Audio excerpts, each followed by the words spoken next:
দেখো, মনুসংহিতার সপ্তম অধ্যায় শুরু হবে আজকে। এখানে রাজা যে রাজ্য পরিচালনা করবেন, সেই রাজ্য পরিচালনা করতে গেলে তাকে কিছু নিয়ম অনুসারে, নিয়ম রীতিনীতি অনুসারে রাজ্য পরিচালনা করতে হয়। মানে রাজার যে ধর্ম, সেইগুলো এখানে বর্ণনা করা হবে। ঠিক আছে, রাজার যে ধর্ম সেইগুলো এখানে বর্ণনা করা হবে। রাজধর্মান প্রবক্ষ্যামি যথাবৃত্তো ভবেন নৃপঃ সম্ভবশ্চ যথা তস্য সিদ্ধিশ্চ পরমা যথা।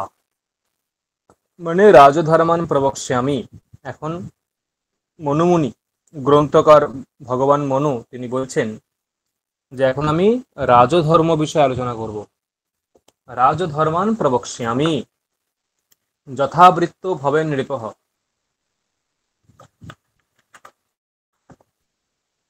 মানে যথাবৃত্ত, বৃত্ত মানে ব্যবহার, ব্যবহার বা আচার আচরণ ইত্যাদিকে বৃত্ত বলা হয়। বৃত্তি বা বৃত্ত এগুলোকে ব্যবহার আচার আচরণ এগুলো বোঝায়। যথাবৃত্ত মানে যেমন রাজা হবেন, যথাবৃত্ত মানে যেমন রাজা হবেন সেই রকম, মানে রাজার আচার আচরণ ব্যবহার যেমন হওয়া উচিত সেই রকম আমরা এখন ব্যাখ্যা করব। এবং যথা তস্য সম্ভব, সম্ভব মানে আমরা লৌকিকে একরকম ব্যবহার করি যে সম্ভব মানে সম্ভাবনা টাইপ, প্রবাবিলিটি, বাট সংস্কৃতে সম্ভব মানে উৎপত্তি। এগুলো আস্তে আস্তে শব্দগুলোকে স্টোর করবে, মানে ভোকাবুলারি, সংস্কৃত ভোকাবুলারি গুলোকে মাথায় রাখবে। ঠিক আছে, সম্ভব মানে উৎপত্তি। ঠিক আছে, তার সম্ভব মানে উৎপত্তি কিভাবে হয়েছিল সেই সব এখানে মানে রাজার উৎপত্তি কিভাবে হয় সেগুলো এখানে ব্যাখ্যা করা হবে। দেখো, এখানে দুটো বলেছে যে রাজার কর্তব্য দুই প্রকার, দৃষ্ট এবং অদৃষ্ট। রাজার কর্তব্য দুই প্রকার, এইগুলো নোট করবে। ঠিক আছে, ষাটগুণ্য কি কি? ষাটগুণ্য হচ্ছে সন্ধি বিগ্রহ, যান আসন, দৈদিভাব এবং সমাশ্রয়। এই ছটাকে বলা হয় ষাটগুণ্য। এগুলো একটু ওরা মাথায় রাখবে বা খেয়াল রাখবে। পরবর্তী কি বলছে, ব্রাহ্মণ প্রাপ্তেন সংস্কারম ক্ষত্রিয় যথাবিধি সর্বস্যাস্য যথা নিয়ম কর্তব্যম পরিরক্ষণম। এই প্রশ্ন টাইপ যেগুলো সেগুলোই দেখাবো, আমরা দেখবো। অরাজকে হি লোকেস্মিন সর্বতো বিদ্রুতে ভয়াত রক্ষার্থম অস্য সর্বস্য রাজনম অসৃজত প্রভু। দেখো, রক্ষার্থম অস্য সর্বস্য মানে এই যে সমস্ত, সমস্ত লোক, সমস্ত লোক মানে সমগ্র ভূলোক। এই যে অস্য সর্বস্য, অস্য সর্বস্য মানে সমগ্র ভূলোকস্য, সমগ্র যে ভূলোক তার রক্ষার্থম, রক্ষার্থম প্রভু মানে ব্রহ্মা তিনি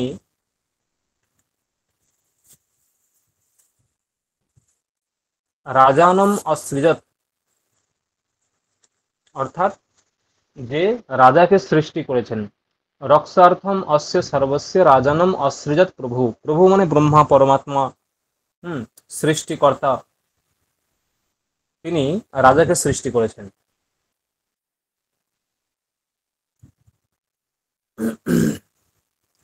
বলছে রাজার উৎপত্তি কিভাবে হয়, মানে একজন রাজার দেহতে কিরকম, কার কার ক্ষমতা, কার কার প্রভাব এগুলো থাকে, কার কার ক্ষমতা বা কার কার প্রভাব থাকে সেইগুলো ব্যাখ্যা করছে। বলছে ইন্দ্র অনিল, অনিল মানে কি? অনিল মানে বায়ু। ইন্দ্রানীল যম, যম অর্ক, অর্কানাম। ইন্দ্র অনিল যম অর্কানাম অগ্নেশ, অগ্নেশ্চ বরুণস্য চ, অগ্নি এবং বরুণ। ইন্দ্র অনিল যম অর্ক অগ্নি বরুণ, চন্দ্র এবং বিত্তেশ, বিত্ত মানে ধন, আর তার ঈশ, ঈশ মানে প্রভু, ধনের অধিপতি কে? কুবের। বলছে চন্দ্রবৃত্তে শয়শ্চৈব মাত্রা নির্হৃত্য শাশ্বতী। নির্হৃত্য মানে মানে সংগ্রহ করে করে, নির্হৃত্য মানে নিয়ে নিয়ে। তাহলে ইন্দ্র, বায়ু, যম, অর্ক, অগ্নি, বরুণ চন্দ্র এবং কুবের, এদের প্রত্যেকের কিছু কিছু অংশ নিয়ে নিয়ে রাজা সৃষ্টি হয়, মানে রাজার দেহতে প্রত্যেকের প্রভাব আছে। ইন্দ্র তিনি পরাক্রমের জন্য বিখ্যাত, বায়ু তিনি বেগবান, যম ধর্মরাজ, তিনি ধর্ম অনুসারে কাজকর্ম করেন, অর্ক সূর্য তেজস্বী, তার প্রখর তেজ, অগ্নি তারও তেজ, দহন শক্তি আছে, বরুণ, বরুণের কি, বরুণ হচ্ছে জল, হ্যাঁ, শীতলতা, চন্দ্র মানে হচ্ছে সৌন্দর্য, মানে সৌন্দর্যের অধিপতি চন্দ্র, এবং বৃত্তেশ ধনের অধিপতি।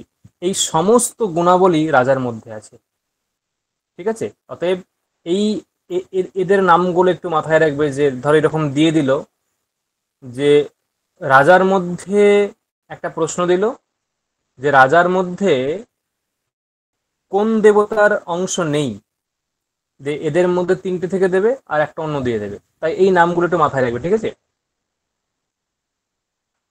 যস্মাৎ এষাম সুরেন্দ্রান মাত্রাভ্য নির্মিত নৃপঃ তস্মাৎ অভিভবত্যেষ সর্বভূতানি তেজসঃ, ঠিক আছে, লাগবে না।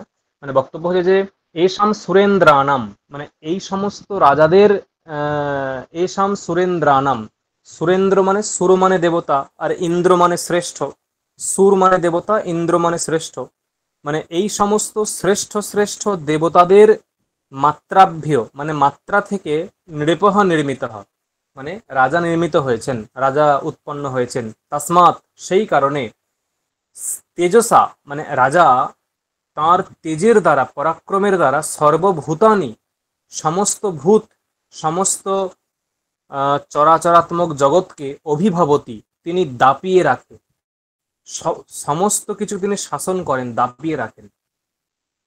অভিভবতি মানে কি, মানে তার বশীভূত করে রাখেন। তপতি আদিত্যবচ্চৈষ চক্ষুংসি মনাংসি চ নচৈনম ভুবি শক্নোতি কশ্চিৎ অভিবীক্ষিতুম, ঠিক আছে।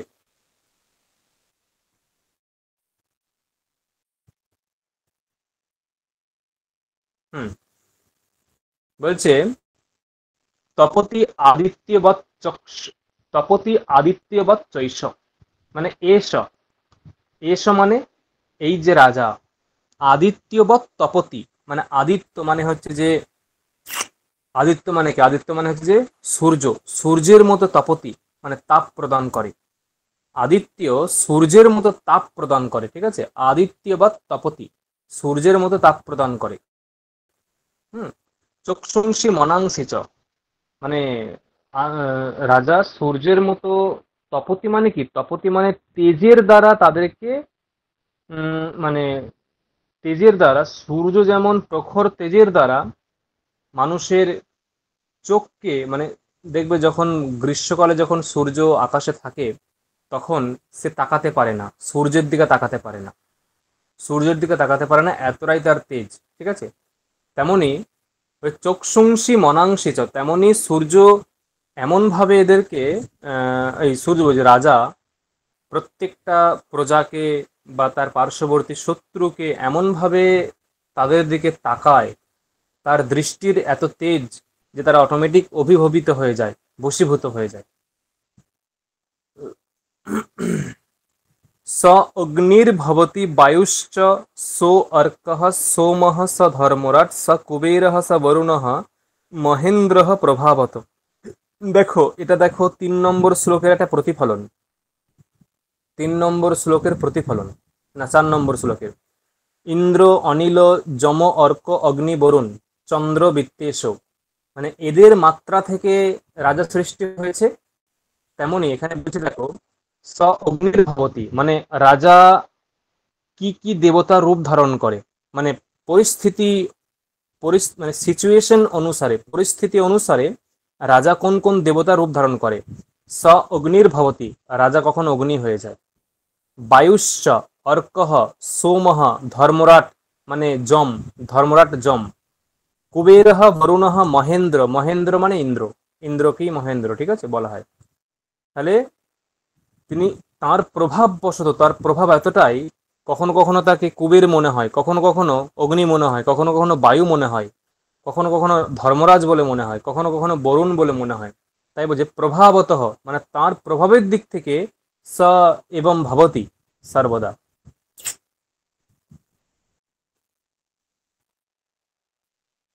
লাগবে না।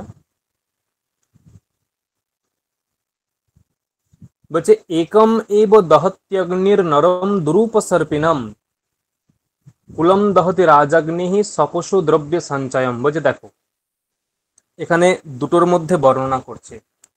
কিরকম দুটোর মধ্যে বর্ণনা করছে? একটা রাজা আর একটা অগ্নি। রাজা এবং অগ্নির মধ্যে বর্ণনা করছে। কিরকম? বলছে যে কার তেজ সব থেকে বেশি? অগ্নিও দহন করে, রাজারও মানে রাজার যে ক্রোধ, রাজার যে ক্রোধ সেটাকে রাজার যে ক্রোধ সেটাকে অগ্নির সঙ্গে তুলনা করা হয়। রাজার ক্রোধকে অগ্নির সঙ্গে তুলনা করা হয়, ঠিক আছে। এখানে বলছে যে প্রকৃত অগ্নি, যার মধ্যে দহন শক্তি আছে, সেই প্রকৃত অগ্নি, আর যার মধ্যে রাজার যে অগ্নি, দুটোর মধ্যে পার্থক্য কি? দুটোর মধ্যে পার্থক্য কি? বলছে অগ্নি সে কি করে? সে কেবলমাত্র অগ্নি সে কি করে? সে কেবলমাত্র কি করে না, কেবলমাত্র তার কাছের বস্তুকেই দহন করতে পারে। ধরো যে তার অগ্নির থেকে মানে প্রকৃত যে অগ্নি, সেই অগ্নির থেকে 50 হাত দূরে আছে আর আগুন জ্বলছে এখানে, সেই অগ্নি কি 50 হাত দূরের বস্তুকে দহন করতে পারবে? পারবে না, পারবে না, ঠিক আছে।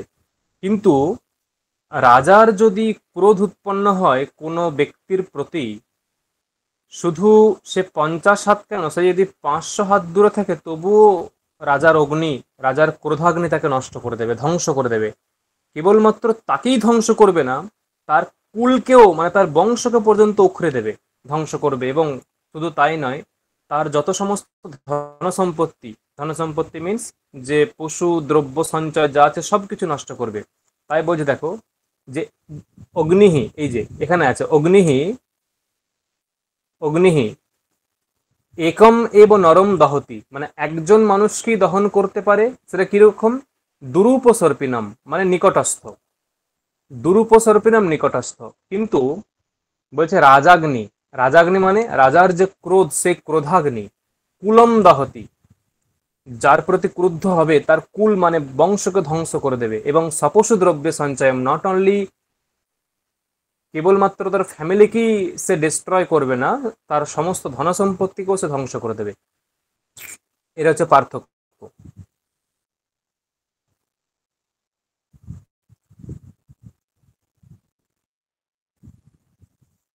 এইটা একটু মাথায় রাখতে হবে, এই লাইনগুলো একটু খেয়াল রাখতে হবে। মানে এখান থেকে যদি প্রশ্ন লাইন তুলে দেয় যে কার বিষয়ে বলছে, কোথায় আছে, এই যে সর্বতেজময় হি সহ, প্রশ্ন হতে পারে সর্বতেজময় হি কহ, সর্বতেজময় হি কহ ব্রহ্মা বিষ্ণু রাজা ইন্দ্র, এরকম দিয়ে দিল, তখন অনেকে দেবতার নাম দিয়ে দেবে যে ব্রহ্মা, সর্বতেজময় হি ব্রহ্মা, ঠিক আছে, এরকম নয়। কিন্তু রাজা সর্বতেজময় হি সহ রাজা, যস্য প্রসাদে পদ্মা, প্রসাদ, যস্য প্রসাদে, এখানে প্রসাদ মানে কি? মানে রাজা যদি প্রসন্ন হয়, প্রসাদ বলতে প্রসন্ন, রাজা যদি প্রসন্ন হয় তাহলে পদ্মা, পদ্মা মানে কি? পদ্মা মানে লক্ষ্মী, লক্ষ্মী, ঠিক আছে। মানে আমি যদি রাজাকে খুশি করতে পারি, রাজা যদি আমার প্রতি প্রসন্ন হন, আমার ধন সম্পত্তি প্রচুর পরিমাণে প্রাপ্তি হবে, এই বিষয়ে কোনো সন্দেহ নেই। ধন সম্পত্তি প্রচুর পরিমাণে প্রাপ্তি হবে, আমার রাজা খুশি মানে আমি যখন যা চাইবো তাই পাবো। শ্রীশ্চ শ্রীর বিজয়শ্চ পরাক্রমে, এবং রাজার যে পরাক্রম, রাজার যে পরাক্রম, সেই পরাক্রমে কি লাভ হয়? বিজয় এবং শ্রী, শ্রী মানেও ধন সম্পত্তি। রাজার যে পরাক্রম, সেই পরাক্রমের দ্বারা কি লাভ হয়? বিজয়, অন্য রাজাকে ধ্বংস করতে পারে, অন্য রাজাকে জয় করতে পারে অনায়াসে।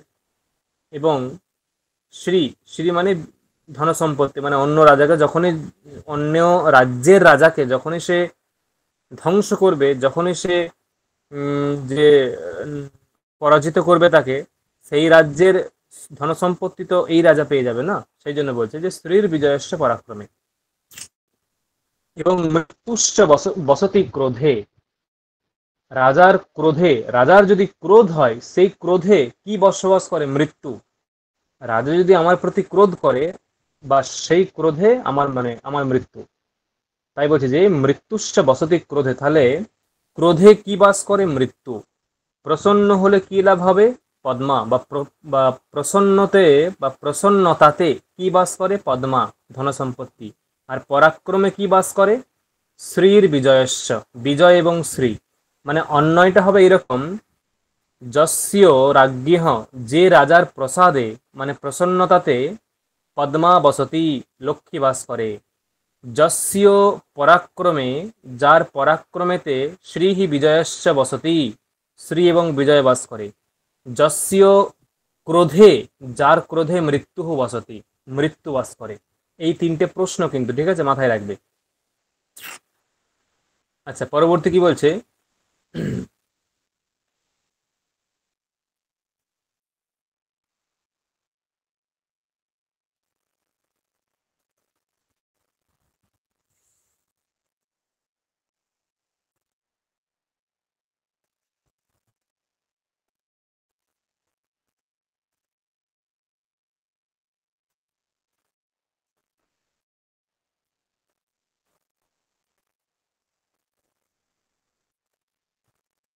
হুম, কি বলছে দেখো,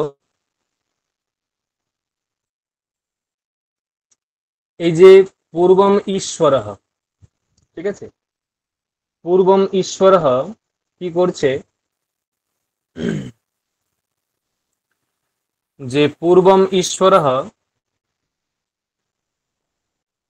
এখানে ঈশ্বর বলতে পরমাত্মা, ব্রহ্মা পরমাত্মা, তিনি কি করেছেন, যে দণ্ডম অসৃজত, একটা দণ্ড নির্মাণ করেছে। দণ্ড মানে রাজাকে যে দণ্ড দিতে পারে, সরি, রাজা অন্যদেরকে বশীভূত করার জন্য শিষ্টের সাধন বা শিষ্টের পালন এবং দুষ্টের দমন করার জন্য, শিষ্টের পালন দুষ্টের দমন করার জন্য দণ্ড, ঠিক আছে, তিনি দণ্ড নির্মাণ করেছেন। মানে রাজা যে দণ্ডের দ্বারা দুষ্টকে দমন করবেন, সেই দণ্ড পূর্বেই ব্রহ্মা নির্মাণ করেছেন। এবং সেই দণ্ড কিরকম না, ব্রহ্মতেজময়ম দণ্ডম, ব্রহ্মতেজময়ম দণ্ডম, ঠিক আছে, ব্রহ্মতেজময় দণ্ড তিনি নির্মাণ করেছেন। তাই যে ব্রহ্মতেজময়ম দণ্ডম, হুম, ব্রহ্মতেজময় দণ্ড তিনি নির্মাণ করেছেন। আর কি বলছে, মানে দণ্ডের স্বরূপ কি না, ব্রহ্ম তেজময়, ব্রহ্মের তেজের মতো তেজ যার, এরকম।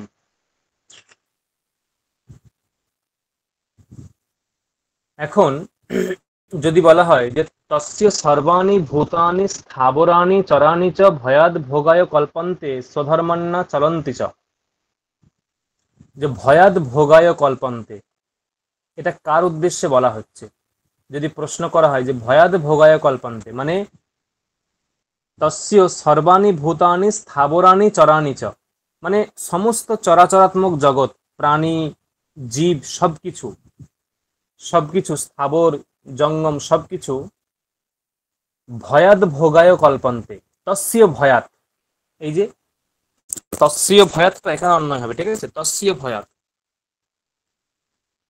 তস্য, তস্য বলতে কস্য, তস্য ভয়াত মানে, তস্য ভয়াত মানে দণ্ডস্য ভয়াত। যদি বলা হয় যে ভয়াদ ভোগায় কল্পন্তে স্বধর্মান্না চলন্তি চ, প্রশ্ন হলো কস্য ভয়াত, রাজা না ব্রহ্মা না যম নাকি দণ্ড? যার এগুলো পড়া থাকবে না, ঠিক আছে, যার এগুলো পড়া থাকবে না, সে তো দণ্ডটা তো কল্পনাই করবে না, দণ্ডের অপশন কল্পনাই করবে না, যমের অপশন দিতে পারে, ব্রহ্মার অপশন দিতে পারে, এরকম, ঠিক আছে। তাহলে তস্য ভয়াত মানে দণ্ডস্য ভয়াত, ভোগায় কল্পন্তে, ভোগায় কল্পন্তে মানে যার যেটা কর্তব্য, সে সেই কর্তব্যে প্রবৃত্ত হন। যে কখনো যে অত্যাচারী, হ্যাঁ, যে দুষ্ট, সে যে সমাজে দুষ্ট দুষ্ট কর্মই করবে এমন নয়। কারণ ওই ওই দুষ্ট ব্যক্তি জানে আমি যদি কোনো অন্যায় করি, অত্যাচার করি, রাজা আমাকে দণ্ড দেবে। আমি যদি কোনো অন্যায় কাজ করি, রাজা আমাকে দণ্ড দেবে, তাই ওই কর্ম থেকে আমাকে বিরত থাকতে হবে। তাই বলছি যে অতএব দুষ্ট ব্যক্তি খুঁজবে যে সৎ পথে কিভাবে চলা যায়, তস্য ভোগায় কল্পন্তে, এটাই বলতে চাইছে। এবং স্বধর্মান ন চলন্তি চ, স্বধর্মাৎ মানে নিজের ধর্ম থেকে বিচলিত হয় না। যে ব্রাহ্মণ, সে কখনো বলে না যে আমি বিশাল বড় ব্যবসা করব, কারণ ব্রাহ্মণের ব্যবসা করা কাজ নয়। ব্রাহ্মণের কর্ম হচ্ছে অধ্যয়নম অধ্যাপনম, ইয়াজনম দানম প্রতিগ্রহশ্চেতি। ছটা ব্রাহ্মণের কাজ: অধ্যয়ন করা, অধ্যাপনা করা, অন্যকে পড়ানো, যজন করা, নিজের বাড়িতে পুজো করা, যাজন করা, অন্যের বাড়িতে পুজো করা, দান দান করা এবং প্রতিগ্রহ করা। প্রতিগ্রহ মানে দান গ্রহণ করা। এইগুলো ব্রাহ্মণের কাজ, এইগুলো ব্রাহ্মণের কাজ। এখন বক্তব্য এই যে ব্রাহ্মণের কাজ এইগুলো, এখন এর এর বাইরে অন্য কিছু হতে পারে না, এর বাইরে হয় না শাস্ত্র অনুসারে। এখন সেই ব্রাহ্মণ যদি বলে যে আমি ব্যবসা করব, সেটা কিন্তু শাস্ত্র বিরোধী। যদি রাজতান্ত্রিক সমাজ হয়, সেখানে কিন্তু ব্রাহ্মণ বাধিত হয়ে যাবে, রাজা মানবেন না এগুলো।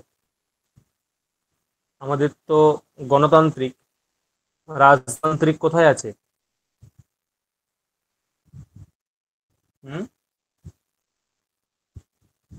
এখনো রাজতান্ত্রিক শাসন ব্যবস্থা কোথায় আছে? রাজা রানী এই ক্রমে হয়? আছে কোথাও? হুম, সৌরভ জানা আছে? সুপ্রীতি, সুস্মিতা? স্যার ভুটানে আছে না? হুম, ভুটানে ভুটানে? ভুটানে আছে আমি জানি না। স্যার নেপালে আছে। না না, নেপালে তো নেই। নেপালে তো অলি পোপ ছিল, অলি।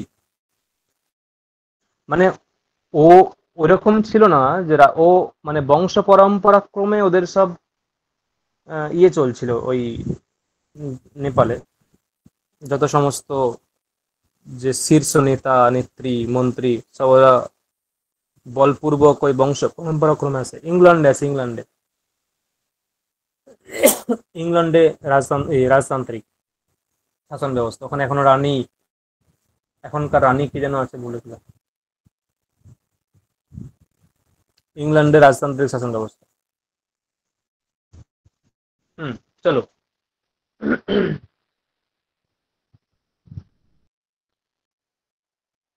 এই সপ্তম অধ্যায়ে সেই রকম প্রশ্ন কিছু নেই, ঠিক আছে। স্বরাজা পুরুষ দণ্ড চতুর্নাম ধর্মস্থ প্রথম স্মৃত হবে। স্বরাজা পুরুষ দণ্ড নেতা শাসিতা চ সহ। দণ্ড শাস্তি প্রজা সর্বা দণ্ড এব অভিরক্ষতি এবাভিরক্ষতি। দণ্ড সুপ্তেষু জাগরতি দণ্ডম ধর্মম বিদুর্বুধাः। দণ্ড শাস্তি প্রজা, এই যে দণ্ড শাস্তি প্রজা, এইগুলো একটু নোট ডাউন করে রাখবে, ঠিক আছে। দণ্ড সুপ্তেষু জাগরতি, দণ্ড সুপ্ত ব্যক্তির মধ্যে জাগরিত। সুপ্ত ব্যক্তির মধ্যে মানে কি, ওইরকম নয়, ধরো সবাই যখন ঘুমাচ্ছে রাত্রিবেলা, রাত্রিবেলা সবাই ঘুমায়, তখনও দণ্ড জাগরিত আছে, দণ্ড জেগে থাকে। কেন?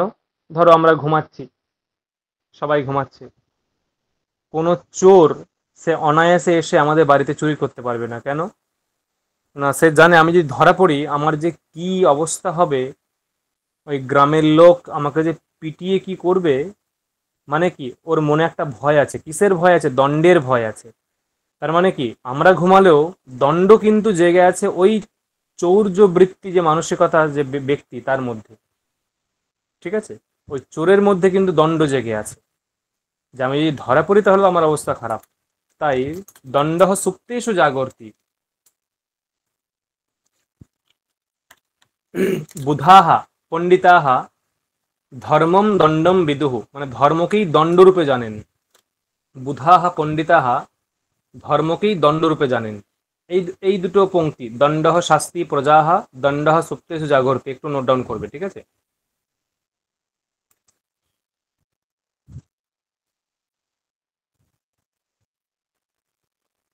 বলছি যদি রাজা যদি দণ্ড না দেয় তাহলে কি হবে? রাজা যদি দণ্ড না প্রদান করেন, মানে কাকে? যিনি দোষ করবেন, হ্যাঁ, যিনি দোষ করবেন সেই রকম ব্যক্তিকে যদি রাজা দণ্ড প্রদান না করেন তাহলে কি ক্ষতি হতে পারে? বলছে দেখো, বলছে যদি না প্রণয়েত রাজা দণ্ডম দণ্ডেষু অতন্দ্রিত, অতন্দ্রিত মানে জাগরিত হয়ে, সজাগ হয়ে, রাজা সজাগ হয়ে, ঠিক আছে? অতন্দ্রিত, তন্দ্রিত মানে ঘুমিয়ে, তন্দ্রিত মানে ঘুমানো, অতন্দ্রিত মানে না ঘুমিয়ে, মানে সর্বদা সাবধান অবস্থায়, সচেতন অবস্থায় রাজা যদি দণ্ডম ন প্রণয়েত, দণ্ডিয়েষু, দণ্ডিয়েষু মানে দণ্ড, দণ্ডনীয় ব্যক্তিকে, দণ্ডনীয় ব্যক্তিকে রাজা যদি দণ্ডম ন প্রণয়েত, যদি দণ্ড প্রদান না করেন তাহলে কি হতে পারে? অ্যাটলিস্ট কি হতে পারে? বলছে যদি না প্রণয়েদ রাজা দণ্ডম দণ্ডী স্বতন্ত্রিত, বলছে দেখো তাহলে কি হবে? শুলে মৎস্যান ইব, শুলে মৎস্যান ইবা পক্ষ্যান দুর্বলান বলবত্তরাহা। বলছে যেমন যে বক্তব্য হচ্ছে যে যেমন যে শুলে, শুল মানে কি? শুল মানে একটা দণ্ড থাকে, তার মাথায় একটা ওই ফলা টাইপের থাকে, লোহার এক প্রকার, যে মুখটা ছোঁচালো ফলা টাইপের থাকে, সেখানে মাছটাকে গেঁথে আগুনে পোড়ানো হয়, ঠিক আছে? আগুনে পোড়ানো হয় মানে ধর আগুনটা, মানে মাছটাকে হাতে ধরে তো আর আমি আগুনে নিয়ে যেতে পারবো না, সেজন্য আগুনটাকে গাঁথা, ওই মাছটাকে গাঁথা হয়, ওই শুলের মধ্যে গেঁথে আগুনে ধরা হয় যাতে মাছটা পাক হয়, মানে পুড়ে যায় খাওয়ার জন্য। এগুলো সব আগে মানে সিস্টেম, আগেকার দিনে সব এরকম পরিস্থিতি ছিল, এখন কিন্তু এরকম কেউ করে না। হ্যাঁ, এটা আগেকার দিনে যেমন ছিল অবস্থা, সেই অনুসারে এগুলো লেখা হয়েছে। বলছে যেমন একটা মাছকে শুলের মধ্যে গেঁথে পোড়ানো হয়, তার মানে কি বক্তব্য হচ্ছে মাছেরও তো জীবন আছে, সেও তো বাঁচতে চায়, কিন্তু মাছটাকে যে গাঁথছে কোনো মানুষ, তার ক্ষমতা এতটাই বেশি, মাছটা তার কাছে কিছুই নয়, মাছটা তার কাছে অসহায় একটা প্রাণী। এখানেও ঠিক সেরকমই বলছে যে তেমনি বলবত্তরাহা, যারা বলবান ব্যক্তি, যারা বলবান ব্যক্তি, তারা যদি তারা যদি সমাজে দণ্ড ব্যবস্থা না থাকে, তারা সমাজের দুর্বল ব্যক্তিদেরকে এমন উৎপীড়িত করবে যে দুর্বল ব্যক্তিরা স্থির থাকতে পারবে না। এটাই বলছে মাৎসর ন্যায় বলা হয় এটাকে, মাৎসর ন্যায়। তাই বলছে বলবত্তরাহা দুর্বলান, বলবত্তরাহা মানে বলবান ব্যক্তিরা দুর্বলান, দুর্বল ব্যক্তিদেরকে অপক্ষ্যান মানে পাক করবে, রান্না করবে। কিরকম না, মৎস্যান ইব, মাছেদেরকে যেমন করা হয় শুলের মধ্যে চাপিয়ে, মাছেদেরকে যেমন পাক করা হয় শুলের মধ্যে চাপিয়ে, তেমনি বলবত্তরাহা দুর্বলান অপক্ষ্যান, ঠিক আছে? মানে বলবান ব্যক্তিরা দুর্বলদেরকে পাক করে দেবে, একবারে রান্না করে দেবে আগুনের মধ্যে।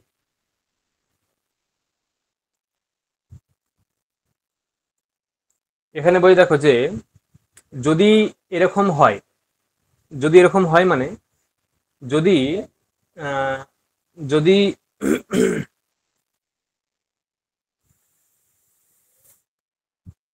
যদি যদি দণ্ড ব্যবস্থা না থাকে তাহলে আর কি হতে পারে? ধরো যজ্ঞের জন্য পুরোডাস তৈরি করা হয়েছে, যজ্ঞের জন্য পুরোডাস আহুতি প্রদান করবে যজ্ঞেতে, তার জন্য পুরোডাস তৈরি করা হয়েছে, সেই পুরোডাসটা কাকে খেয়ে চলে যাবে? কাক। তবে যে অদ্যাৎ কাকহ পুরোডাসম, অদ্যাৎ মানে খেয়ে নেবে, অদ্যাৎ মানে খেয়ে নেবে, অদ্যাৎ কাকহ পুরোডাসম মানে পুরোডাস খেয়ে নেবে কে? না কাকটা। শ্বা, ঠিক আছে, শ্বা মানে কি? কুকুর। শ্বা মানে কুকুর। শ্বা অবলি অবলিহাত হবিস্তথা অবলিহাত, অবলিহ, লিহ মানে লেহন করা, সোয়া মানে কুকুর, অবলিহাত মানে লেহন করবে, কুকুরে লেহন করবে কি না ওই পায়েস টায়েস হবি, যজ্ঞীয় যে আহুতি দ্রব্য হবি পায়েস ইত্যাদি হব্য দ্রব্য, ঠিক আছে, আহুতি যোগ্য দ্রব্য সেটা সোয়া মানে কুকুর, অবলিহাত মানে লেহন করবে। সৌম্যঞ্চ নস্যাৎ কস্মিংশ্চিৎ প্রবর্ততে অধরোত্তরম, সেখানে আর কোনো সাম্যঞ্চ মানে কেউ অধিপতি থাকবে না, আমি আমার ক্ষমতা আছে আমি অন্যের জিনিসটা কেড়ে নেব, তার ক্ষমতা আছে সে কেড়ে নেবে, এইভাবে স্যাৎ কস্মিংশ্চিৎ, কস্মিংশ্চিৎ বস্তুনি কোনো বস্তুতেই কারোর সাম্য থাকবে না, অধিকার থাকবে না। অন্তত এই দুটো মাথায় রাখবে যে দণ্ডের অভাবে বা রাজার অভাবে কাক কি খেতে পারে আর কুকুর কি খেতে পারে, কোট আনকোট মাথায় রাখবে, ঠিক আছে।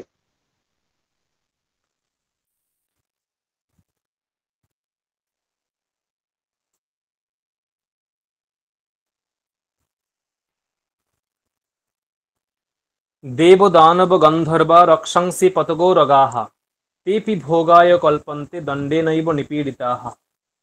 হুম, দেব দানব গন্ধর্বা রক্ষংসি পতগো রগাহ, দেবতা দানব গন্ধর্ব রক্ষাংসি, হ্যাঁ রক্ষাংসি মানে রাক্ষস, পতঙ্গ মানে পতঙ্গ, এরাও সমস্ত দণ্ডের ভয়ে নিজ নিজ কার্যে প্রবৃত্ত হয়, দণ্ডের ভয়েতেই নিজ নিজ কার্যে প্রবৃত্ত হয়।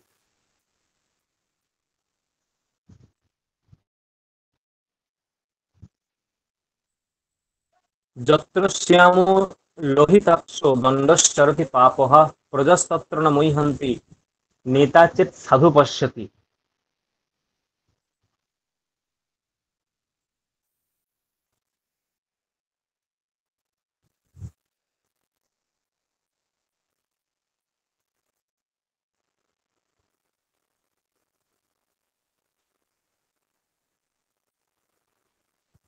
दंडो हि सुमहत् तेजो दुर्धरश्चाकृतात्मभिधर्मात् विचरितं हन्ति, লাগবে না, ততো দুর্গঞ্চ রাষ্ট্রঞ্চ লোকঞ্চ সচরাচরম অন্তরিক্ষ গতাংশৈব মুনিন দেবাংশ পীডয়েৎ।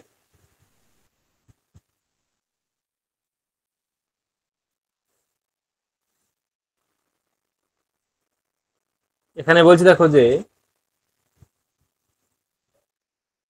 যদি রাজা দণ্ড প্রয়োগ করবেন ঠিক আছে, তিনি যদি বিচারপূর্বক দণ্ডবিধান না করেন, বিচারপূর্বক দণ্ডবিধান না করেন মানে যে যে যেরকম দোষ করেছে তাকে আমি সেই রকম দণ্ড দেব, যে যেমন দোষ করেছে তাকে সেই রকম দণ্ড দেব, এইরকম যদি বিষয়টা না হয়, ধরো কেউ অল্প দোষ করেছে তাকে অনেক বেশি দণ্ড দিয়ে দিল, কেন না রাজার তার প্রতি একটা আলাদা রাগ ছিল, সেই রাগটা এখানে মিটিয়ে নিল, এইরকম করলে হবে না।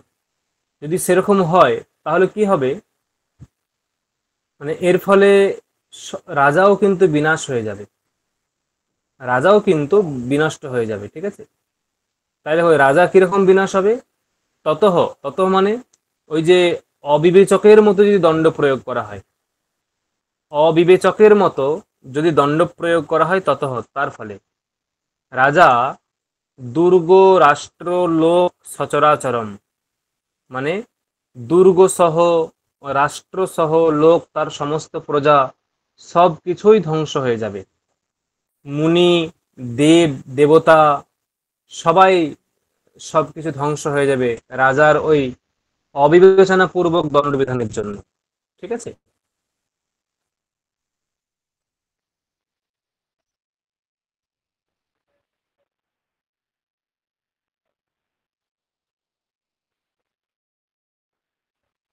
হুম, এইখানে দেখো কতকটা এ বলছে যে স্বরাষ্ট্রে ন্যায় বৃত্ত স্যাৎ, রাজা কার প্রতি কেমন দণ্ড বিধান করবেন তার একটা নিয়ম বলেছে, রাজা কার প্রতি কেমন দণ্ড বিধান করবেন তার একটা নিয়ম বলছে। না কি নিয়ম সেটা?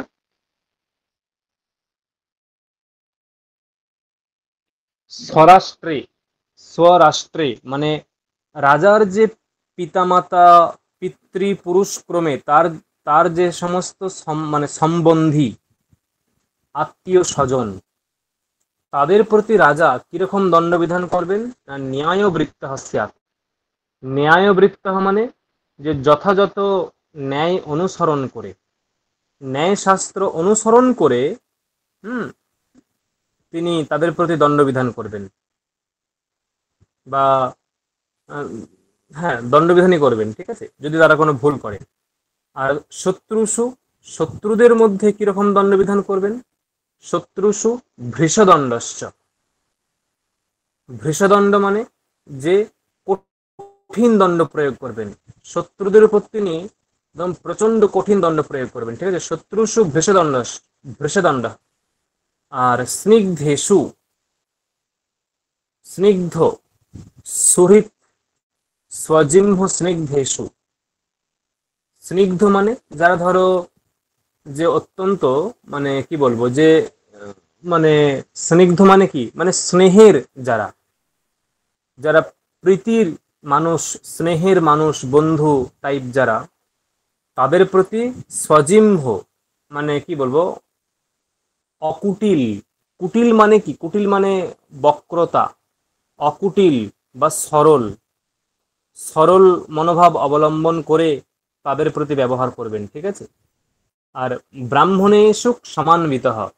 আর যদি ব্রাহ্মণগণ কিছু করে থাকেন তাদের প্রতি মানে ব্রাহ্মণরা যদি অপরাধ বা দোষ করে থাকে তাদেরকে ক্ষমা করার চেষ্টা করবেন, মানে দণ্ড হয়তো দেবেন, যতটা ক্ষমা করা যায় সেই ক্ষমাযুক্ত হয়ে তাদের প্রতি দৃষ্টি দেবেন। তাহলে কি হলো? স্বরাষ্ট্রে কেমন ব্যবহার করবেন? ন্যায়বৃত্ত। ভৃষদণ্ডশ্চ কিরকম ভৃষদণ্ড কাদের প্রতি হবেন? শত্রুদের মধ্যে। আর স্নেহ যুক্তদের প্রতি না জিহ্ম, ঠিক আছে। সুহৃৎসু অজিহ্ম, এখানে একটা পদ আছে অজিহ্ম, মানে স্নিগ্ধেষু সুহৃৎসু, স্নিগ্ধেষু সুহৃৎসু মানে যারা স্নেহের বন্ধু, সেই টাইপ যারা স্নেহের যারা বন্ধু তাদের প্রতি, তাদের প্রতি কেমন ব্যবহার করবেন না অজিহ্ম। অজিহ্ম বলতে না জিহ্ম মানে কুটিল বললাম, জিহ্ম মানে কুটিল আর অজিহ্ম মানে অকুটিল সরল, তাদের প্রতি সরল মনোভাব সম্পন্ন হবেন। আর ব্রাহ্মণেষু সমান্বিতঃ, আর যারা ব্রাহ্মণ তাদের প্রতি সর্বদিনই ক্ষমাশীল হয়ে থাকবেন, ক্ষমান্বিত, ঠিক আছে। ব্রাহ্মণেষু সমান্বিতঃ।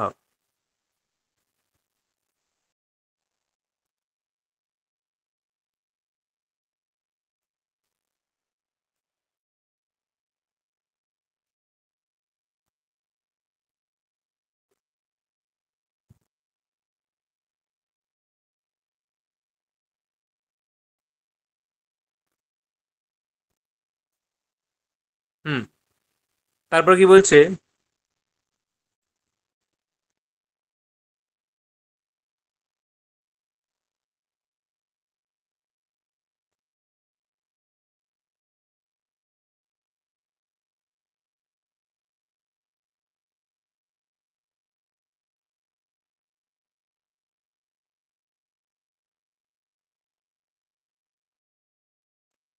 দেখো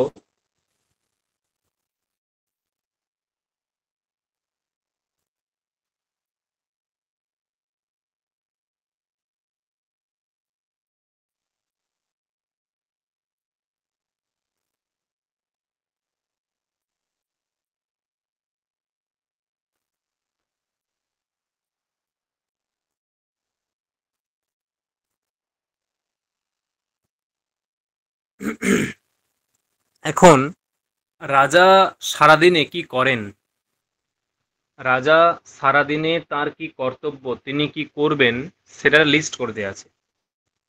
বলছে প্রাতঃ উত্থায় পার্থিব, পার্থিব মানে রাজা, রাজা প্রাতঃ উত্থায় মানে সকালে উঠে কি করবেন? ব্রাহ্মণান পর্যুপাসিত, ব্রাহ্মণদেরকে সেবা করবেন, ব্রাহ্মণদেরকে যথা সম্ভব সেবা করবেন, পূজা অর্চনা করবেন। ত্রৈবিদ্য বৃদ্ধান বিদুষতিষ্ঠেত তেষাঞ্চ শাসনে। এবং কিরকম কিরকম ব্রাহ্মণ না, ত্রৈবিদ্য বৃদ্ধান ব্রাহ্মণান। ত্রৈবিদ্য ত্রৈবিদ্য বৃদ্ধান ব্রাহ্মণান মানে কি?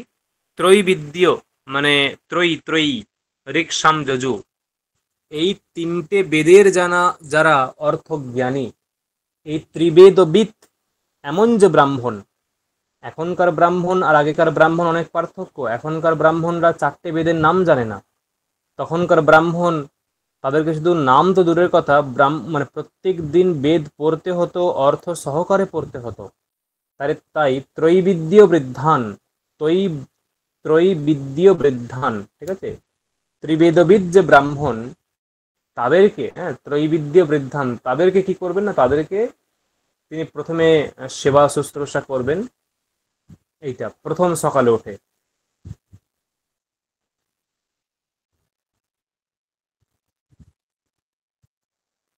পরে কি বলছে?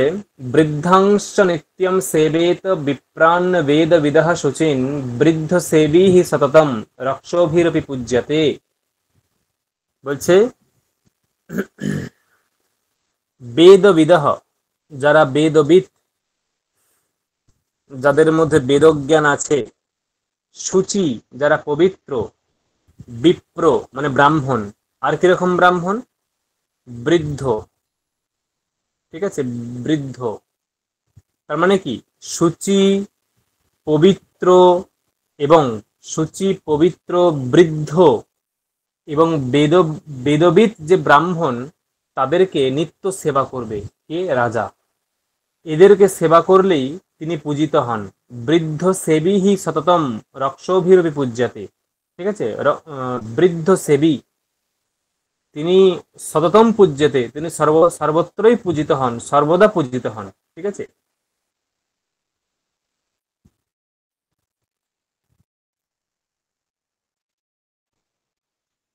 হুম বলে দেখো, এর ফলে কি হবে? রাজা সকলের প্রতি একটা সুমনস্ক হবেন, কারোর প্রতি রুষ্ট হবেন না, ব্রাহ্মণদেরকে সেবা করবেন। যেমন হয়, শিষ্টদের পালন আর দুষ্টদের দমন, এইভাবে তিনি কি হবেন? তিনি বিনীত হবেন, অহংকারী হবেন না। অহংকারী হলেই সমস্যা, বিনীত হবেন। কি বলছে? বিনীতাত্মা হি নৃপতিহি। বিনীতাত্মা, যে নৃপতি মানে রাজা, তার আত্মা বিনীত, সেটা ন বিনশ্যতি করেহি চিত, ন বিনশ্যতি, অর্থাৎ কখনোই সেটা, তিনি কখনো বিনাশ প্রাপ্ত হন না। বিনীতাত্মা হি নৃপতিহি, যে নৃপতি বিনীতাত্মা হন, হ্যাঁ, যিনি বিনীতাত্মা হন, তিনি কখনো বিনাশ প্রাপ্ত হন না। বহব অবিনয়াত নষ্টা রাজানঃ সপরিচ্ছদাঃ বনস্থা অপি রাজ্যানি বিনয়াত প্রতিপেদিরে। বুঝে, বহবহ রাজানঃ মানে অনেক রাজারা, অবিনয়াত নষ্টা মানে অবিনয় বশত, তারা বিনয়ী ছিলেন না, অবিনয়ী ছিলেন, সেই জন্য নষ্টা মানে নষ্ট হয়ে গেছিলেন, তারা ধ্বংস হয়ে গেছিলেন। বহব রাজানহ, ঠিক আছে, অনেক অনেক রাজারা আছেন যারা কি না, তারা অবিনয়াত, অবিনয় বশত, অবিনয় বশত নষ্টা, নষ্ট হয়ে গেছেন। তারা মানে তারা অবিনয়ের কারণে তারা ধ্বংস হয়ে গেছে, নষ্ট হয়ে গেছে। আবার অনেকে আছে যারা অত্যন্ত বিনয়ী, বিনয়ীর ফলে কি হয়েছে? বনস্থা অপি, তারা একসময় বনে বাস করত, কিন্তু বিনয়ের জন্য রাজ্যানি প্রতিপেদিরে, রাজ্যানি, তারা রাজ্য লাভ করেছিল, প্রতিপেদিরে মানে আবার তারা ফিরে পেয়েছিল। বিনয়াত, হেতৌ পঞ্চমী, হেতৌ পঞ্চমী, ঠিক আছে, বিনয়াত, তাহলে বিনয়ের হেতু, বিনয় হেতু রাজানহ, ঠিক আছে, বহবহ রাজানহ, অনেক অনেক রাজা, বনস্থা অপি, এক সময় বনে বাস করছে, সেই রকম রাজাও রাজ্যানি প্রতিপেদিরে। এবার দেখো কে কি জন্য ধ্বংস হয়েছিল সেগুলো বলছে।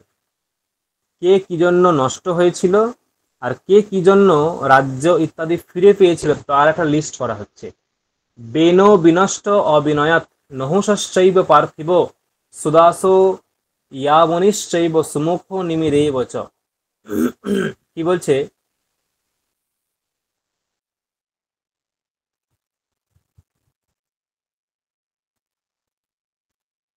এখানে কতকগুলো রাজার নাম করা আছে। বেনহ রাজার নাম, সুদাসহ, যাবনী, না যাবনীটা হবে না, ঠিক আছে। যাবনী মানে যবনস্য অপত্যম পুমান যাবনী, যেমন দাশরথী হয় দাশরথী, দশরথস্য অপত্যম পুমান দাশরথী, তেমনি যবনস্য অপত্যম পুমান যাবনী। এখানে ই প্রত্যয় করা হয়েছে, যাবনী মানে যবনের ছেলে, যবনপুত্র এরকম অর্থ, যবনপুত্র। আর সুমুখ নামে রাজা, সুমুখ এবং নিমি এবং নহুষ, নহুষ, তাহলে বেনহ নহুষ সুদাসো যাবনী, সুমুখ এবং নিমি এরা সমস্ত, এই সমস্ত রাজারা অবিনয়াত বিনষ্ট, অবিনয়ের হেতু, অবিনয়ের হেতু সবাই বিনষ্ট হয়েছিল, ধ্বংস হয়ে গেছিল। অবিনয়াত বিনষ্ট, ঠিক আছে, লিস্টটা মাথায় রাখতে হবে। আর কারা কারা ফিরে পেয়েছিল তার লিস্ট করছে। পৃথুস্তু বিনয়াত রাজ্যম প্রাপ্তবান মনুরেব চ। পৃথু, মনু দুজন, কুবের, কুবেরস্য ধনৈশ্বর্যম ব্রাহ্মণ্যঞ্চ গাধিজহ। আচ্ছা, মানে মনু এবং পৃথু, মনু এবং পৃথু এরা দুজন কি করেছিল, এরা দুজন রাজ্যম বিনয়াত প্রাপ্তবান, রাজ্য লাভ করেছিল, রাজ্যম বিনয়াত প্রাপ্তবান, ঠিক আছে, রাজ্য লাভ করেছিল। কার থেকে লাভ করেছিল বা কেন লাভ করেছিল? বিনয়াত, বিনয় থেকে। পৃথুস্তু, পৃথু এবং মনু, ঠিক আছে, রাজ্যম প্রাপ্তবান, রাজ্যম প্রাপ্তবান রাজ্য লাভ করেছিল। কার থেকে? না, কেন লাভ করেছিল? বিনয়াত, বিনয় হেতু। মানে হয়তো রাজ্যটা কোন এক সময়ে কেউ অধিকার করে নিয়েছিল, রাজ্যটা কেউ এক সময় হরণ করে নিয়েছিল, কিন্তু তারপরেও তার বিনয় দেখে, তার অত্যন্ত, তিনি পৃথু এবং মনু অত্যন্ত বিনয়ী, তাদের বিনয় দেখে সেই রাজ্যটাও কিন্তু ফিরিয়ে দিয়েছিল। এটা হচ্ছে বক্তব্য, রাজ্যটা হরণ মানে ফাইনালি কেউ নিয়ে নেয়নি। আর কুবের কি প্রাপ্ত হয়েছিল? কুবের ধনৈশ্বর্যম, ধন এবং ঐশ্বর্য বিনয়াত প্রাপ্তবান, বিনয় থেকে প্রাপ্ত হয়েছিল, বিনয়ের মাধ্যমে প্রাপ্ত হয়েছিল। আর ব্রাহ্মণ্যাঞ্চ গাধিজহ, গাধিপুত্র মানে বিশ্বামিত্র, গাধিজ বলতে বিশ্বামিত্রকে বলা হয়। তাহলে গাধিজহ মানে বিশ্বামিত্র, তিনি কি পেয়েছিলেন? ব্রাহ্মণ্যম মানে ব্রাহ্মণত্ব লাভ করেছিলেন। তিনি বিনয়ের হেতু, বিনয় বশত তিনি ব্রাহ্মণ্য লাভ করেছিলেন। আর কুবের ধনৈশ্বর্য লাভ করেছিলেন।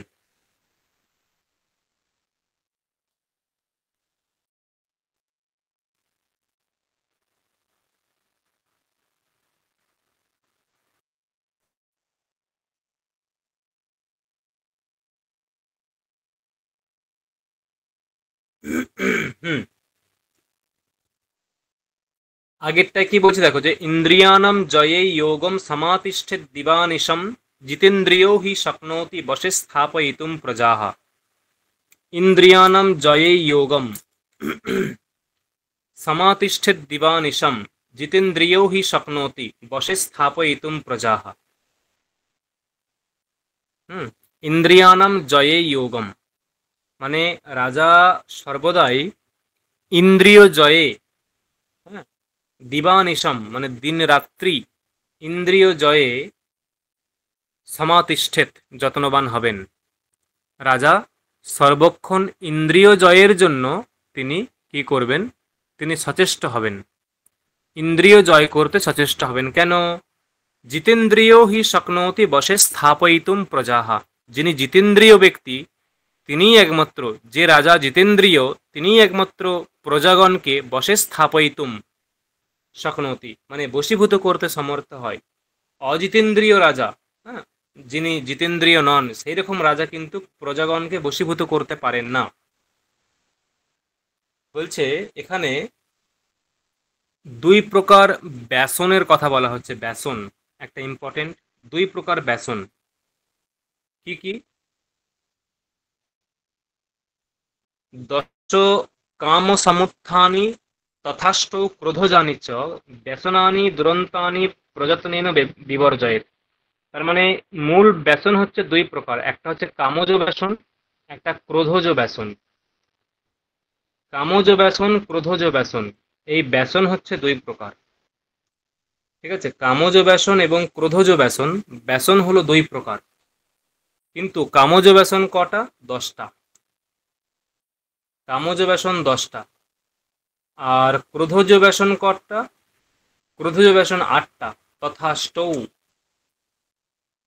অষ্টৌ ক্রোধ জানিচ, 8টা হচ্ছে ক্রোধজ ব্যসন। তথাষ্টৌ ক্রোধ জানিচ, ঠিক আছে। ব্যসনানি দুরন্তানি প্রযত্নেন বিবর্জয়েত। ব্যসনগুলো অত্যন্ত দুরন্ত, চঞ্চল। এই ব্যসন যার মধ্যে থাকে তাকে অসৎ পথে নিয়ে যায় সর্বদা। এই যে ব্যসনানি দুরন্তানি প্রযত্নেন বিবর্জয়েত। কামজেষু প্রসক্তো হি ব্যসনেষু মহীপতি বিयुज्यते অর্থধর্মাভ্যাম ক্রোধজেষু আত্মনৈব তু। ইম্পর্টেন্ট একটা দেখো, কামজেষু প্রসক্তো হি ব্যসনেষু মহীপতি, মানে যদি কামজেষু ব্যসনেষু প্রসক্ত মহীপতি, কামজেষু ব্যসনেষু মানে যে মহীপতি, যে রাজা, কামজেষু ব্যসনেষু প্রসক্ত মানে কামজ ব্যসনের মধ্যে আসক্ত হয়, যে মহীপতি মানে রাজা কামজ ব্যসনের মধ্যে অত্যন্তভাবে আসক্ত হন। হুম, যে মহীপতি বা রাজা কামজ ব্যসনের মধ্যে অত্যন্তভাবে আসক্ত হন, কামজ ব্যসনের মধ্যে অত্যন্তভাবে আসক্ত হন, ঠিক আছে, যে মহীপতি বা রাজা কামজ ব্যসনের মধ্যে অত্যন্তভাবে আসক্ত হন, তার কি হয়? তিনি বিयुज्यते অর্থ ধর্মাভ্যাম, তিনি অর্থ এবং ধর্ম থেকে বিচ্যুত হন। তার মধ্যে ধর্ম বলে কিছু থাকে না এবং তার কাছে অর্থ স্থিতি হয় না। কামজের মধ্যে তুমি যদি আসক্ত হও, কামজ যে ব্যসন, সেই ব্যসনগুলোর মধ্যে আসক্ত হলে তোমার অর্থ স্থিতি হবে না। আর কি হবে না? ঠিক আছে, কামজেষু ব্যসক্ত হই, অর্থাৎ কামজ কামজ যে ব্যসন তার মধ্যে আসক্ত হলে অর্থ এবং ধর্ম থেকে তুমি বিযুক্ত হয়ে যাবে। অর্থ এবং ধর্ম থেকে তুমি বিযুক্ত হবে। তাই বোঝে যে যে বিयुज्यते অর্থ ধর্মাভ্যাম। আর যদি তুমি যে ক্রোধ ব্যসনের মধ্যে আসক্ত হও, যদি তুমি ক্রোধজ ব্যসন তার মধ্যে আসক্ত হও, তাহলে কি হবে না,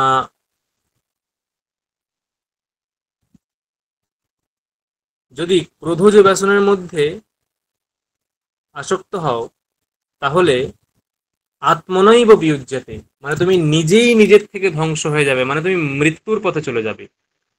ঠিক আছে,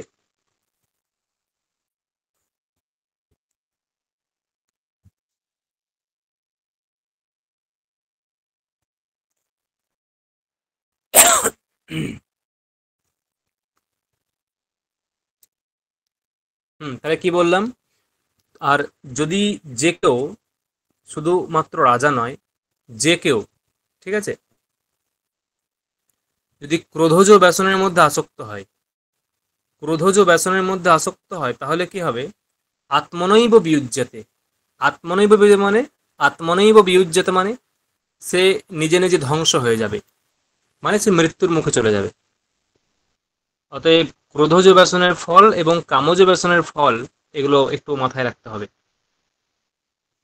এবারে 10টা কামজ ব্যসন কি কি? আগে বললো দশকাম সমুত্থানি তথাষ্ট ক্রোধ জানিচ।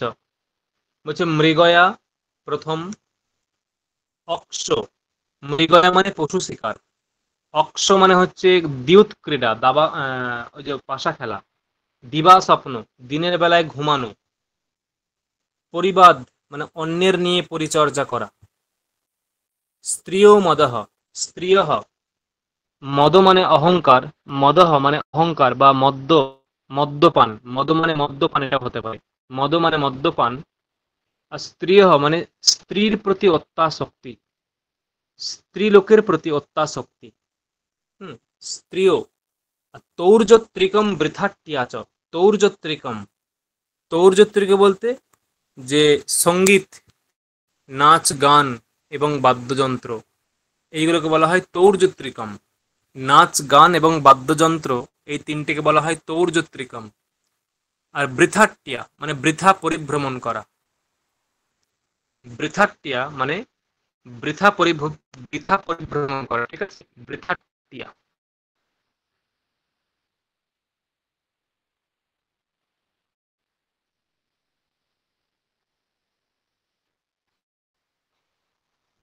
তাহলে কি কি হলো? তাহলে মৃগয়া মানে পশু শিকার, অক্ষ দ্যুত ক্রীড়া, দিবাস্বপ্ন দিনের বেলায় ঘুমানো, তিনটি পরিবাদ অন্যের বিষয়ে পরিচর্যা করা, চারটি স্ত্রীর প্রতি আসক্তি, মদ্যপান, ছটা, তৌর্যত্রিকম নটা, বৃথা পরিভ্রমণ 10টা। এই 10টা হচ্ছে কামজ গণহ, মানে কামজ ব্যসন। আর ক্রোধজ ব্যসন কি কি? ক্রোধজ ব্যসন পৈশূন্যম সাহসম দ্রোহ, তিনটে, পৈশূন্য, সাহস এবং দ্রোহ, পৈশূন্যম সাহসম দ্রোহ, ঠিক আছে। ঈর্ষা, অসূয়া, অর্থ দূষণ, পৈশূন্যম সাহসম দ্রোহ, ঈর্ষা অসূয়া অর্থ দূষণ, ঈর্ষা সূয়ার্থ দূষণম, পৈশূন্যম সাহসম দ্রোহ, ঈর্ষা সূয়ার্থ দূষণম। বাগদণ্ডজম চ পারুষ্যম, ক্রোধযোপি গণষ্টকঃ। মানে কি বক্তব্য? বক্তব্য হচ্ছে যে পৈশূন্য, পৈশূন্য কি, ঠিক আছে।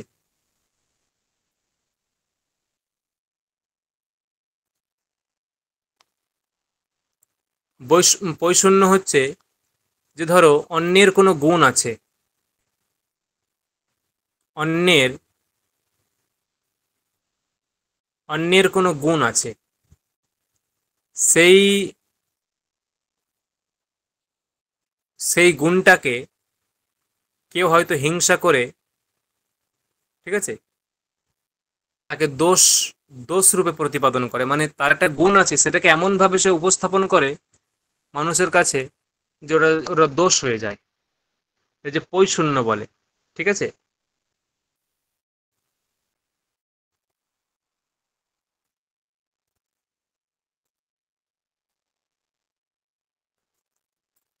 পৈশূন্যম, ঠিক আছে। সাহস, সাহস মানে কি? মানে সাহস, যারা নিরপরাধ ব্যক্তি তাদেরকে মানে বেঁধে তাদেরকে নিগ্রহ করা হয়, মানে ওই অপমান টপমান করা হয়। দ্রোহ, দ্রোহ মানে কি? মানে ওই হত্যা করা, কিডন্যাপ করে গুপ্তভাবে হত্যা করে দেওয়া, দ্রোহ। আর ঈর্ষা, কারোর প্রতি ক্রোধ, কোপ, ঈর্ষা, ঠিক আছে, হিংসা। অর্থ দূষণ, অসূয়া, অসূয়া মানে কি? অসূয়া মানে মানে কারোর গুণের মধ্যেও দোষ আবিষ্কার করাকে অসূয়া বলে, মানে পরগুণেষু দোষাবিষ্করণম, পরগুণেষু দোষাবিষ্করণম অসূয়া।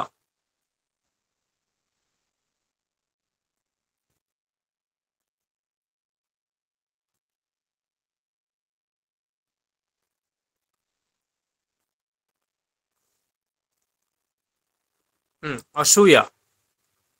আর কি?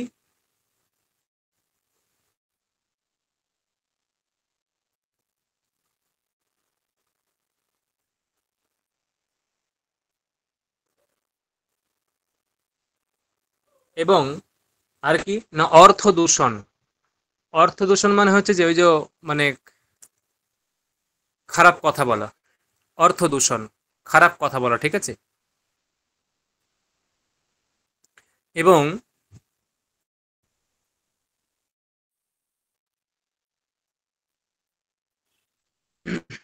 আর কি না বাগদণ্ডজম চ পারস্যম। বাগদণ্ডজম মানে বাগদণ্ড এবং পারস্য দণ্ড, সরি, বাক পারস্য এবং দণ্ড পারস্য। পারস্য পদের অর্থ হচ্ছে কঠিন, পারস্য মানে কঠিন, ঠিক আছে। বাক পারস্য মানে মানে কঠোর কথা বলা। সবাইকে শাস্তি দিতে হয় না, সবাইকে শাস্তি দেওয়ার প্রয়োজন হয় না, ঠিক আছে, কিন্তু এমন কিছু কিছু কঠোর কথা বললেই তারা আঘাত পায়, এটাও এক প্রকার দণ্ড। তাই বোঝে যে বাক বাক বাক পারস্যম দণ্ড পারস্যম, এবং দণ্ড পারস্য মানে কঠিন তাকে দণ্ড দেওয়া, এরকম।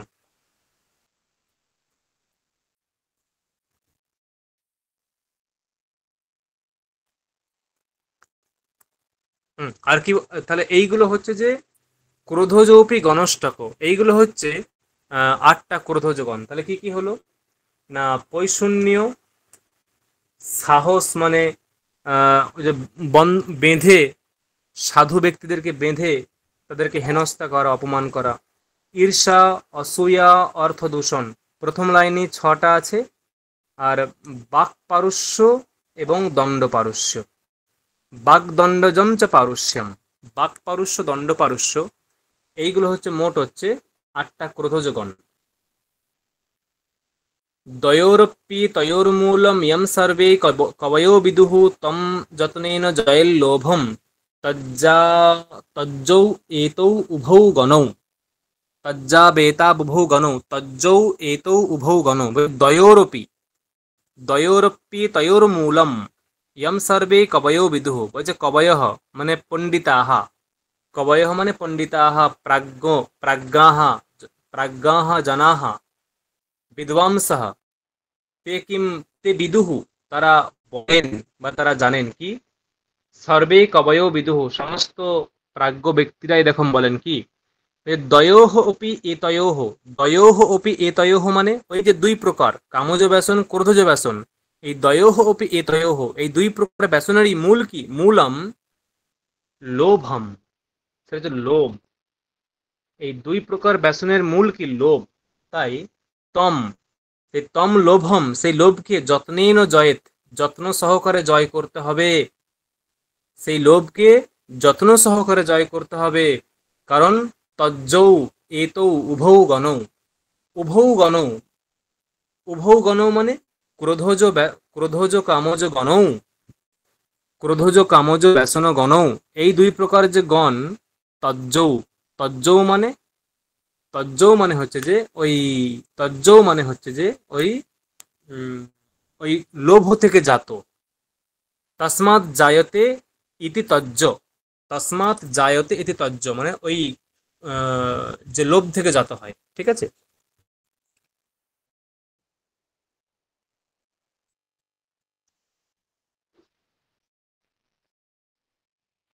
বলছে কামজে গণে সব থেকে কষ্টতম কোনগুলো, কামজ গণে কোনগুলো কষ্টতম, পানম অক্ষাহা স্ত্রিয়শ্চৈব মৃগয়া, এইগুলো হচ্ছে অধিক মানে যথাক্রমম। পানম মানে হচ্ছে যে মদ্যপান করা, এটা কষ্টতম, এটা এটা হচ্ছে কষ্ট দেয়। অক্ষা, অক্ষক্রীড়া, এটা আরো কষ্ট দেয়। স্ত্রিয়, স্ত্রী সম্ভোগ, সেটা আরো কষ্ট দেয়। এবং মৃগয়া, পশু শিকার, সেটা একবারে চরম লেভেলের কষ্টতম, মানে কষ্ট প্রদান করে। মানে পানেতে আসক্ত হলে কষ্ট পাবে, অক্ষক্রীড়ায় আসক্ত হলে তার থেকে আরেকটু বেশি কষ্টকর স্থিতি আসবে। যদি স্ত্রীর লোকের প্রতি আসক্ত হয় তার থেকে আরেকটু বেশি কষ্টকর স্থিতি হবে। মৃগয়া, পশু শিকারে আসক্ত হলে এর থেকে আরো বেশি কষ্ট হবে, এ বক্তব্য। হুম, তাই ওই যে এতৎ কষ্টতমম বিদ্যাৎ চতুষ্কম কামজে গণে, এগুলো কামজ গণের মধ্যে, ঠিক আছে, কামজে গণে, এই ক্রমটা মাথায় রাখবে, ক্রমটা মাথায় রাখতে হবে, ঠিক আছে। দণ্ডস্য পাতনং চৈব পারস্যার্থ দূষণে ক্রোধজেপি গণে বিদ্যাৎ কষ্টমেতৎ ত্রিকম সদা, দণ্ডস্য পাতনম চৈব বাক্পারস্যার্থ দূষণ আছে, মানে দণ্ড, ওই যে আছে না যে বাক্পারস্যম চ বাক বাকদণ্ডজম চ পারস্যম, বাক দণ্ডজম চ পারস্যম, মানে দণ্ডবিধান। আগেতে বললো যে কামযোগনের মধ্যে কি কি কষ্টতম ক্রমানুসারে, এখন বলছে ক্রোধজে গণে, ক্রোধজ গণে কি কি কষ্টতম, ক্রোধে পি গণে, ক্রোধে যে পি গণে, ক্রোধজ গণে কি কি কষ্টতম, বলছে যে দণ্ডস্য পাতনম, দণ্ডবিধান এটা কষ্টতম। বাক পারস্যম মানে কঠোর কথা বলা, কারোর প্রতি আমি কঠোর বাক্য প্রয়োগ করলাম, সেটাও কষ্টতম। আর অর্থ দূষণ মানে ওই বাজে গালাগালি টাইপের যে কথা বলা, এই তিনটে হচ্ছে কষ্টতম। তাহলে ক্রোধজগণে তিনটে আর কামজগণে চারটে। ক্রোধজগণে কি কি? দণ্ডবিধান, বাকপারস্য কঠিন কথা বলা এবং অর্থ দূষণ, অসাধু শব্দ প্রয়োগ করে যে কথা বলা।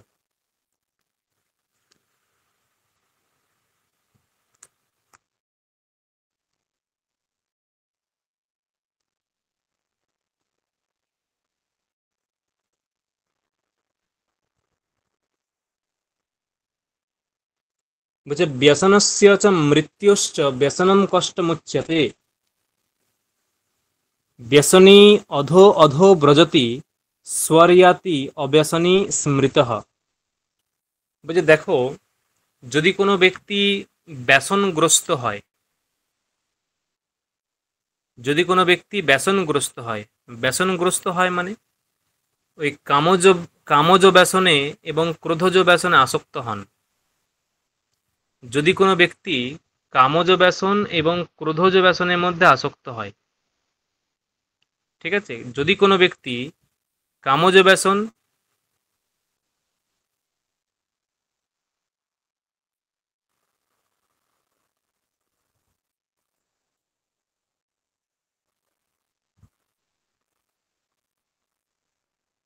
কি বললাম, যদি কোনো ব্যক্তি কামজগণ এবং ক্রোধজ ব্যসনের মধ্যে আসক্ত হন,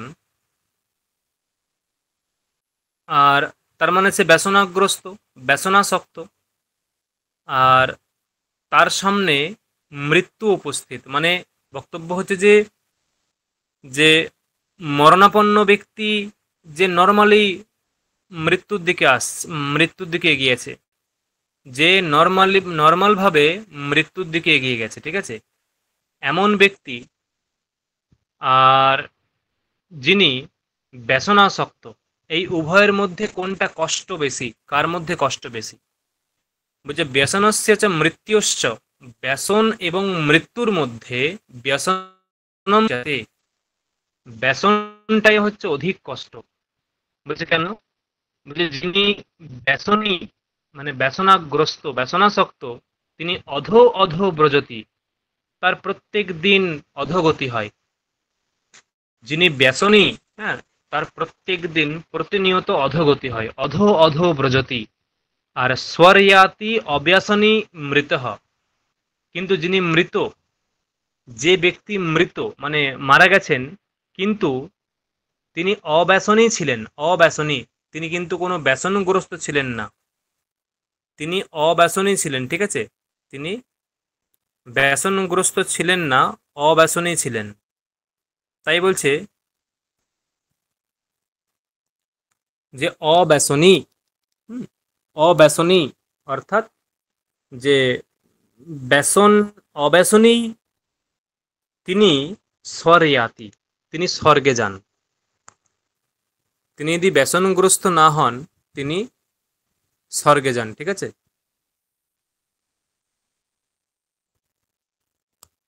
এই হচ্ছে বক্তব্য।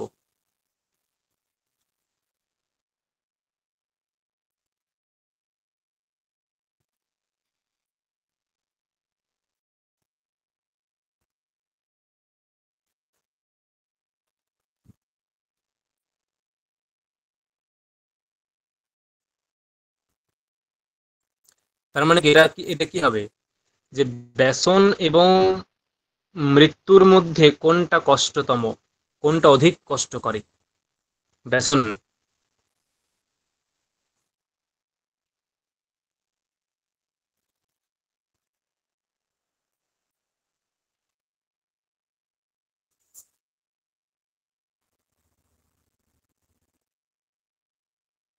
মৌলান শাস্ত্রবিদঃ শূরান মৌলান শাস্ত্রবিদঃ শূরান লব্ধলক্ষ্যান কুলোদ্গতান সচিবান সপ্ত চাষ্টৌ বা প্রকুর্বিত পরীক্ষিতান। মানে সচিবান মানে মন্ত্রী, মনুর মতে, হ্যাঁ, মনুর মতে কতগুলো মন্ত্রী করা উচিত, রাজ্য পরিচালনা করতে গেলে কতগুলো মন্ত্রী রাজা করবেন, কতগুলো মন্ত্রী রাজা করবেন।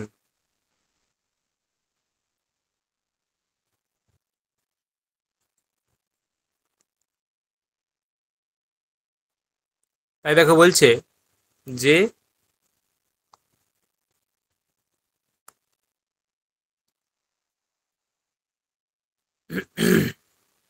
কি বলছে,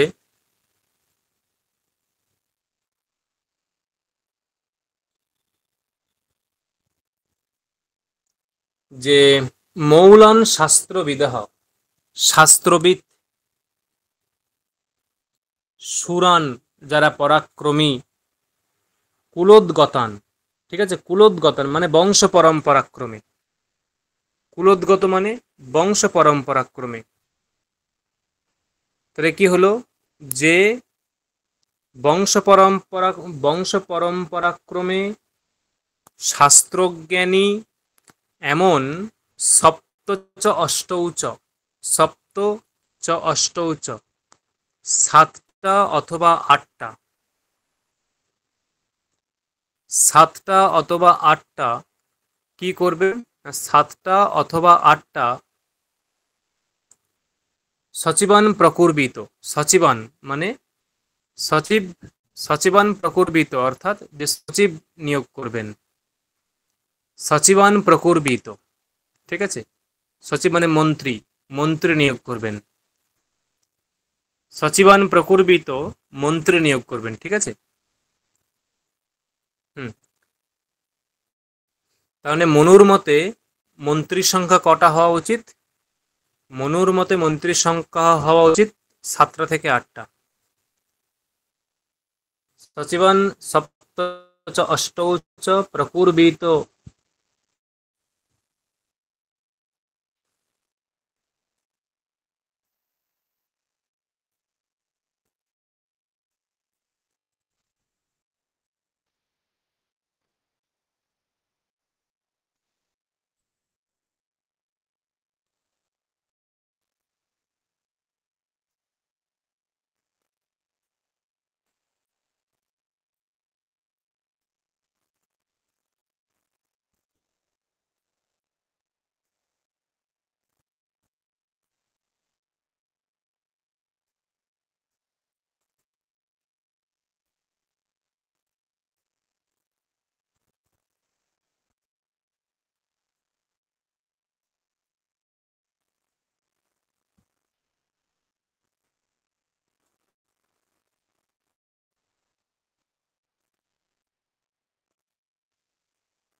দূতঞ্চৈব প্রকুর্বিত সর্বশাস্ত্র বিশারদম ইঙ্গিতাকার চেষ্টজ্ঞম শুচিম দক্ষম কুলোদ্গতম। রাজা দূত নিয়োগ করবেন, রাজা দূত নিয়োগ করবেন, কিরকম ব্যক্তিকে দূত নিয়োগ করবেন, রাজা দূত নিয়োগ করবেন কিরকম ব্যক্তিকে, কিরকম ব্যক্তিকে দূত নিয়োগ করবেন, তার উত্তরে বলছে যে দূতঞ্চৈব প্রকুর্বিত সর্বশাস্ত্র বিশারদম, সর্বশাস্ত্র বিশারদম মানে সমস্ত শাস্ত্রে,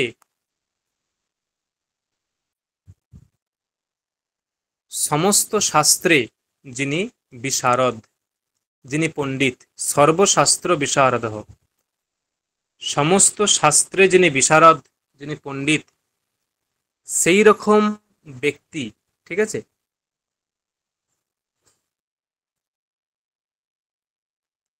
সেই রকম ব্যক্তিকে। আর কি রকম, ইঙ্গিত আকার চেষ্টজ্ঞম, ইঙ্গিতাকার চেষ্টজ্ঞম মানে যিনি ইঙ্গিত বুঝতে পারবেন, যিনি আকার, আকার মানে ইশারা সম্ভবত, ইঙ্গিত আকার হ্যাঁ, ইঙ্গিত, আকার, আকৃতি, চেষ্টা, কি বলতে চাইছেন, মানে সবসময় যে মুখেই বলতে হবে এমন কোনো ব্যাপার নেই। এমন কিছু এমন কিছু ইঙ্গিত করবে, এমন কিছু সিম্বল দেবে, সেখানে বোঝা যাবে যে কি বলতে চাইছে। তাই বলি যে ইঙ্গিতাকার চেষ্টজ্ঞম, ঠিক আছে, ইঙ্গিতাকার চেষ্টজ্ঞম, ঠিক আছে। আহ, শুচিম দক্ষম কুলোদ্গতম। কুলোদ্গতম মানে ওই রাজা তার কুলেই উৎপন্ন, তার কুলে, তার বংশে উৎপন্ন এমন কাউকে দক্ষ এবং পবিত্র, দক্ষ এবং পবিত্র এমন কাউকে দূত রূপে নিয়োগ করবেন। দূতঞ্চৈব প্রপূর্বিত সর্বশাস্ত্র বিশারদম ইঙ্গিতাকার চেষ্টজ্ঞম শুচিম দক্ষম কুলোদ্গতম। এইরকম ব্যক্তিদেরকে, এইরকম ব্যক্তিকে তিনি কি করবেন না দূত রূপে নিয়োগ করবেন। মানে এইগুলো অ্যাকচুয়ালি দূতের গুণ। দূতের গুণ কি কি? সর্বশাস্ত্র বিশারদঃ, ঠিক আছে, শুচিহি, কুলোদ্গতঃ দক্ষঃ, বা ইঙ্গিতাকার চেষ্টজ্ঞম, এগুলো অ্যাকচুয়ালি রাজার গুণ।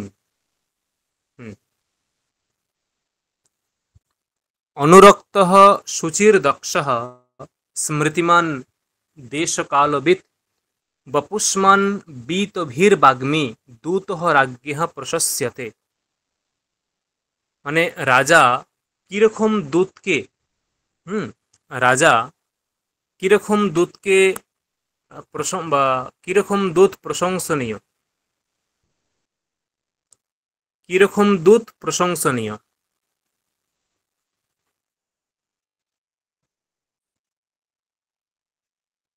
কিরকম দূত প্রশংসনীয় বলছে যে রাজ্ঞঃ দূতঃ প্রশস্যতে, মানে ওই রকম দূতের দ্বারা বা ওই রকম দূত রাজার কাছে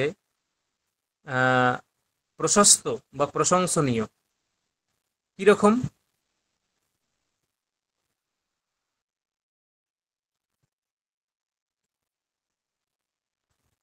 বলছে অনুরক্ত, যে রাজার প্রতি অনুরক্ত, মানে রাজাকে, রাজার প্রতি অনুরক্ত মানে কি, মানে ভক্তিপরায়ণ, ঠিক আছে, অনুরক্ত। শুচি মানে শুদ্ধ, শুদ্ধ, শুচি মানে শুদ্ধ, পবিত্র, দক্ষ মানে কুশল, স্মৃতিমান মানে বুদ্ধিমান, দেশকালবিৎ, দেশকালবিৎ মানে মানে কোন সময়ে কি করা উচিত, এটা হচ্ছে কালবিৎ। আর দেশবিৎ মানে যে চারপাশের কোথায় কি হচ্ছে এই সব খবর টবর যিনি রাখেন তিনি হচ্ছেন দেশবিৎ। তাই দেশ ও কালবিৎ, দেশ ও কালবিৎ। বপুষ্মান, যার একটা সৌষ্ঠব দেহ আছে, রোগা পাতলা নয় এরকম, ঠিক আছে, সৌষ্ঠব দেহ আছে। এবং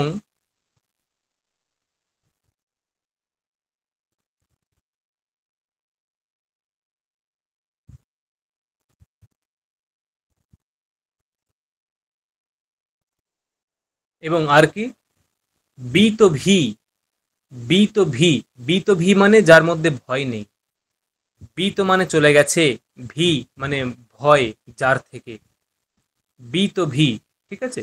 তাহলে বীত ভি মানে ভয় যার থেকে চলে গেছে, এবং বাগ্মী, যিনি খুব সুন্দর কথা বলতে পারেন, যিনি খুব সুন্দর কথা বলতে পারেন এমন যে দূত, ঠিক আছে, এমন যে দূত,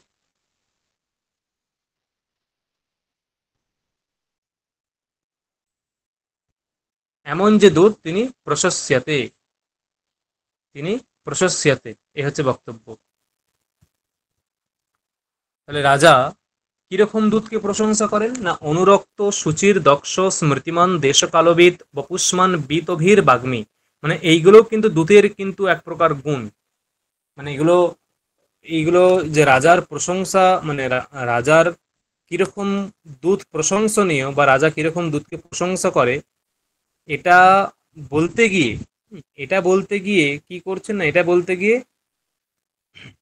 তিনি দূতের এক প্রকার আহ, ব্যাখ্যা করছেন যে তার যে গুণগুলো সেগুলো ব্যাখ্যা করছেন।